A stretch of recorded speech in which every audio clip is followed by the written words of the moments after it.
ప్రాథమిక సమాచారం ప్రకారం అయితే యుద్ధం ఆల్రెడీ ఆరంభమైపోయింది. ఇజ్రాయెల్ వెళ్ళి ఇరాన్కి సంబంధించినటువంటి ఎయిర్ బేసిస్ మీదన ధ్వంసం చేసింది 2 ఎయిర్ బేసుల్ని.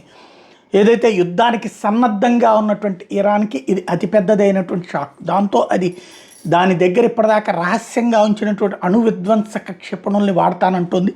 అదేం జరుగుతుందో చూడాలి. అది వాడితే అమెరికన్ ఎయిర్ బేసుల్ని ధ్వంసం చేస్తే క్రిందటిసారి కూడా ధ్వంసం చేశాక అమెరికా సైలెంట్ అయిపోయింది. అట్లయితే ఓకే, లేదు అంటే కనుక అది సీరియస్గా వెళ్తే వేరే పరిస్థితుంది. తాజాగా ఇరాన్ ఫైటర్ జెట్స్ ఇజ్రాయెల్ మీద దాడికి బయలుదేరినాయి. ఇరాన్కి సంబంధించినటువంటి ఫైటర్ జెట్స్ రష్యా సహకారంతో కొన్నాయి కొన్ని, చైనా సహకారంతో కొన్నాయి కొన్ని. వాటిని ఇజ్రాయెల్ పేల్చిపడేసింది. ఇక్కడ విచిత్రం ఏంటంటే ఇజ్రాయెల్ పంపించినటువంటి యుద్ధ విమానాలనేమో కంట్రోల్ చేయలేకపోయింది ఇరాన్, వాళ్ళ ఎయిర్ బేసులు ధ్వంసమైనవి. అదే సందర్భంలో ఇరాన్ పంపించినటువంటి యుద్ధ విమానాలని ఐరన్ డోమ్, ఏదైతే ఇజ్రాయెల్కి సంబంధించిన ఐరన్ డోమ్ మధ్యలోనే లేపడేసింది. తద్వారా ఇరాన్ 2 ఫైటర్ జెట్స్ని కోల్పోవడం అన్నటువంటిది తాజా పరిణామం. వరుసగా సంథింగ్ ఏదో జరుగుతోంది అంతర్జాతీయంగా. అది ఎక్కడి దాకా వెళ్తుందో చూడాలి.